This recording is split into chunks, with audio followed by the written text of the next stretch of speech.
Merhabalar efendim, kanalıma hoş geldiniz. Yaşlılıkta cinsel yaşamı konuşuyoruz. Yaşlılıkta kadın ve erkek bedeninde olan değişiklikleri konuşuyoruz. Bir sonraki videonun devamı niteliğinde.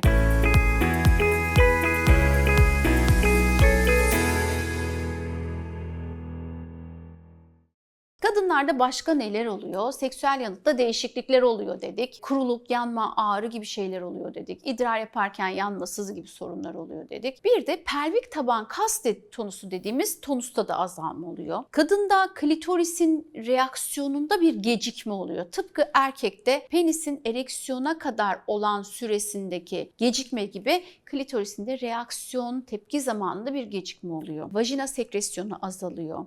Vajinanın o kanla dolumu azalıyor. Orgazm sırasında kadının rahimde olan o kasılmalarının sayısında azalma oluyor. Erkekte neler oluyor?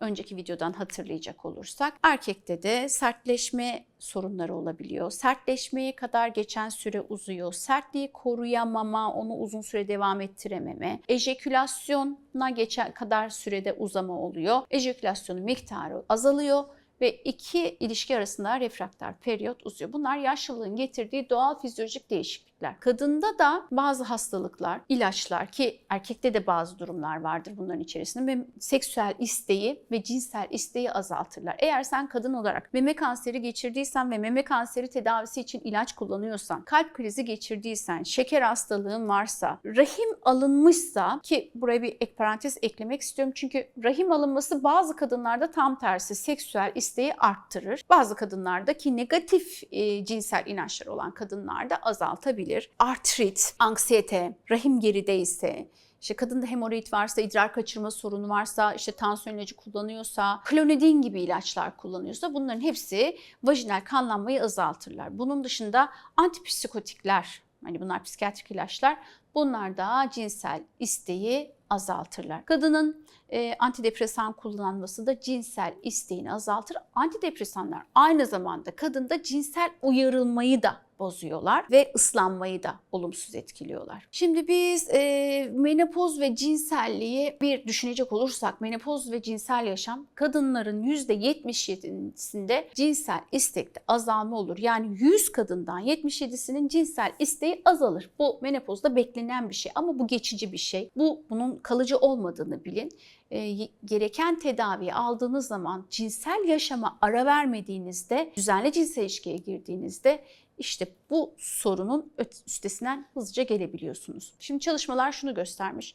Kadınların %50'si ayda bir veya daha az ilişkiye giriyorlar. Bu kadınların %50'sinde vajinal kuruluk var. %39'unda cinsel ilişkide ağrı var. Kadınların %36'sında menopoza giren kadınların klitoral duyarlılıkta azalma var. %35'inde orgazm yoğunluğu azalır. %29'unda orgazm sıklığında azalma meydana gelir. Bunların hepsi fizyolojik olan değişiklikler.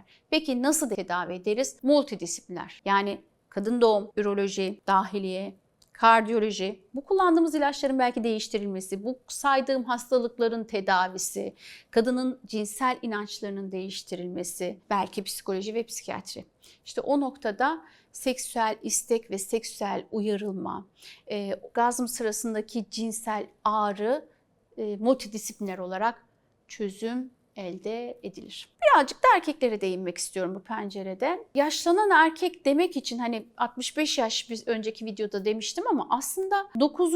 dekatta erkeklerin yaşlılığı çok daha fazla ön planda oluyor. 9. dekat ne demek? 80'li yaşların sonu, 90'lı yaşların başlangıcı demek. İşte bu erkeklere yaşlanan erkek diyebiliriz. Bunların yarısında cinsel istekte azalma var. Bunu çok da beklenen bir durum. Bu sorunu yaşıyorsanız sevgili beyler ya da sevgili hanımlar böyle bir eşiniz varsa beklediğimiz normal fizyolojik bir süreç. Kaçınılmaz sonumuz. %15'inde de cinsel aktivite devam ediyor. Yani yaşlanan 100 erkekten 90'lı yılların başında olan 100 erkekten %15'in cinsel aktivitesi devam ediyor.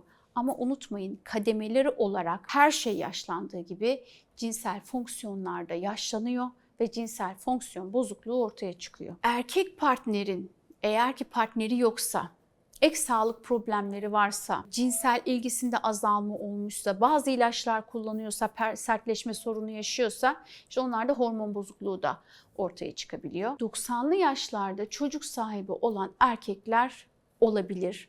Duymuşsunuzdur. Her şey yaşlanmış olsa da sperm üretimi devam ediyor. Yani erkek çocuk sahibi olabilir. Bu değişikliklerin primer nedeni aslında hormonal değişiklikler. Yani erkekteki bu seksüel problemlerin temelinde hormonal değişiklikler var. En baştaki sebebi de testosteron azalması. Yetişkin bir erkeğin günlük testosteron üretimi 7 mg. Kan seviyesi nasıl? Hani bazılarınız içinizde tahlil yaptırdıysa o tahlillerde değerlendirebilmeniz için söylüyorum. 300 ile 1000 nanogram bölü desilitre arasındadır.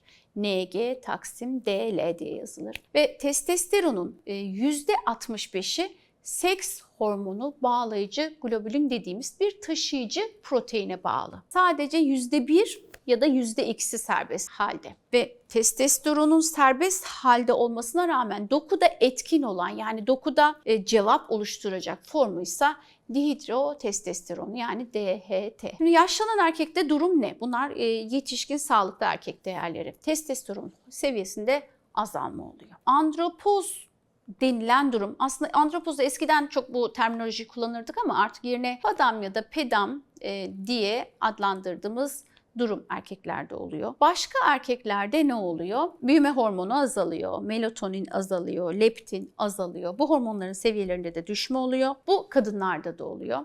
Şimdi yaşlanan padam kliniğine sahip olan erkeklerde psikolojik olarak zihinsel yorgunluk oluyor, huzursuzluk oluyor, depresyon oluyor, sinirlilik oluyor, fiziksel kas güçsüzlüğü oluyor, kas kitlesinde azalma oluyor, kemik erimesi, meme büyümesi, vücut tüylerinde azalma, karın çevresinde yağlanma, işte tıpkı kadınların menopoza girdikleri dönemdeki gibi işte aşırı terlemeleri oluyor, ateş basması oluyor, uykusuzluk yaşıyorlar, çarpıntıları oluyor. İşte kadındaki menopoz benzeri padama giren erkeklerde semptomlar oluyor. Bu erkeklerin cinsel isteği azalıyor, erektil disfonksiyon yaşıyorlar, ejekülasyon miktarı azalıyor, ejekülasyondan sonra bir sonraki ereksiyona kadar geçen süre artıyor ve padamın kliniğine göre de yerine koyma tedavisi uygulanıyor. Serum testosteron düzeyi 300 nanogram bölü desilitrenin altında olduğu zaman androjen replasman tedavisi başlıyorlar. Amaç kanda fizyolojik düzeydeki testosteronu tekrar elde etmek ve buna bağlı bu yaşanan semptomları geriye çevirmek. Ama unutmayın sevgili beyler, kafanıza göre gidip testosteron ampul alamazsınız, yaptıramazsınız. Kafanıza göre gidip testosteron içeren jeller, kremler kullanamazsınız. Son yıllarda duyuyorum, özellikle bu spor merkezlerinde özellikle kas kitlesini arttırmaya yönelik erkeklere işte testosteron ampul yapıyorlar. Bunu spor antrenörleri yapıyorlar. Unutmayın, testosteron o kadar da rahatlıkla kullanılabilecek bir hormon değil. Testosteron tedavisini verirken dikkat etmemiz gereken bazı şeyler var. Testosteron düzeyini 300'ün üzerine çıkarmak için biz sirkadiyen ritim dediğimiz biyolojik ritme göre veririz. Dihidrotestosteron bölü testosteron oranını korumaya çalışırız. Östradiol bölü testosteron oranını korumaya çalışırız. Yani bunu belli bir dengede tutmazsak vücuda testosteronun tam tersi zararlı etkileri olabilir. Bunun için intramüsküler formları var, yani kalçadan kas içine yapılan, ağızdan kullanılan formları var. Cilde yapıştırılan testosteron formları var. Ağız içine alınan, yanak içinden emilen bukkal formlar var. Veya işte başka testosteron kremler gibi şeyler var. Eğer testosteron tedavisi hekim kontrolünde yapılmadığında, yani bu size az önce bahsettiğim spor merkezlerinden biri önerdiğinde, kafadan size bir intramüsküler yaptığında, prostat kanseri riskiniz var. Bunu göze almamalısınız. Prostat büyümesi riski var. Vücudunuzda kan fazlalığı olup zarar verebilir size. Her şeyin vücudumuzda azı karar, çoğu zarar. Bir denge içindedir vücudumuz. Vücudumuzda su ve tuz tutulmaya başlayabilir. Karaciğer yetmezliğine girebilirsiniz. İşte basit olarak akne yapar. En kötüsü de meme büyümesi yapar.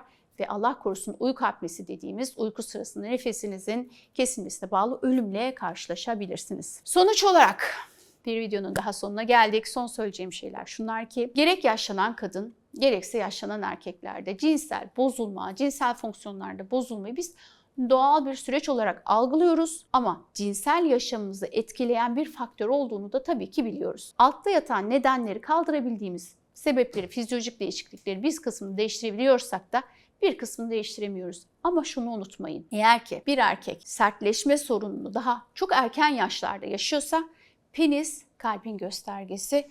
Bu bir patolojinin habercisi olabilir. Çünkü peniste kanlanmayı sağlayan şey damarlanma.